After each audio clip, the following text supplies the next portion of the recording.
Next we have Raphael Kennedy, who is with Drug Policy Forum. And if you're unfamiliar with them, they have a table in the back. Be sure before you leave to sign on to things to get the emails, because you'll get tremendous information brought right into your home that then you can pass on to other people and be part of building a big movement of resistance. Thanks.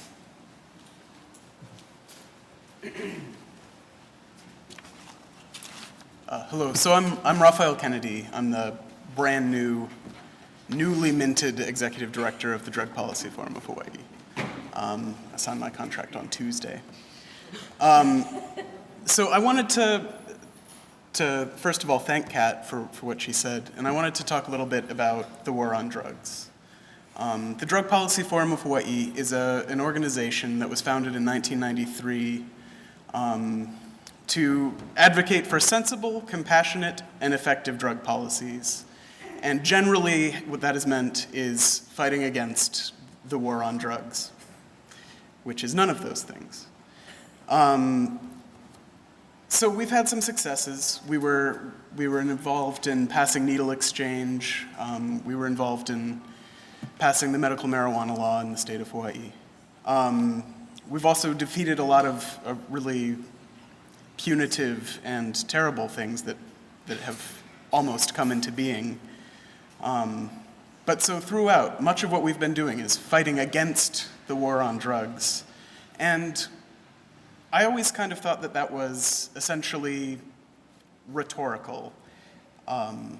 It's a war on drugs in the sense that you say the words war on drugs and it's a set of policies.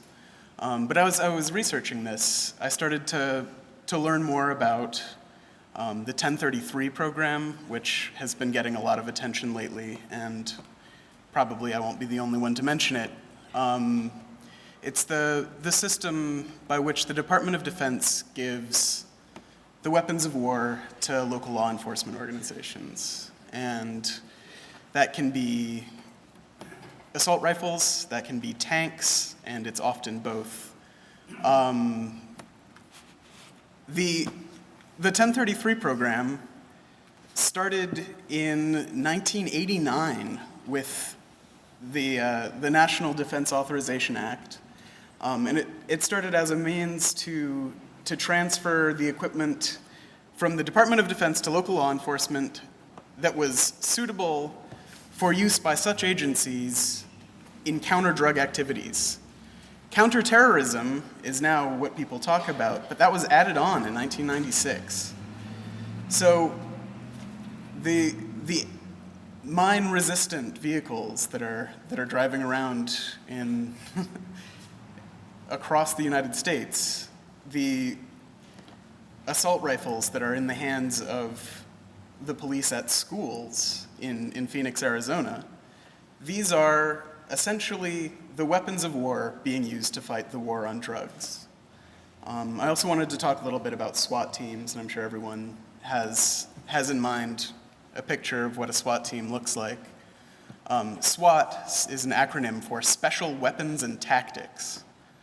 And I was looking up some statistics. Like Kat, I'm also a bit of a nerd for numbers. And about 80% of SWAT raids in the United States are conducted not for live fire situations, hostage situations. Those account for about 7% of the raids. 80% of these SWAT raids are to execute search warrants primarily for drugs.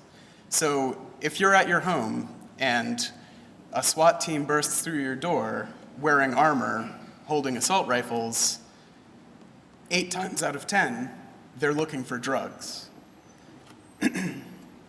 Excuse me. So that's how it is. The war on drugs is an actual war. It's fought with the weapons of war. It's fought with the tactics of war. The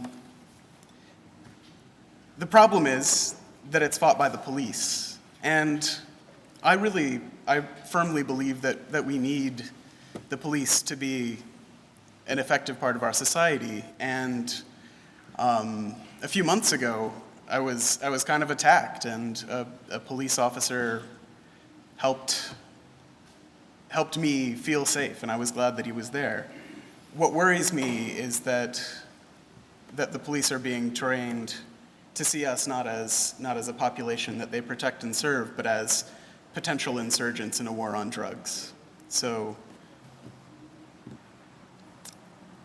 sign up for our mailing list. Thank you.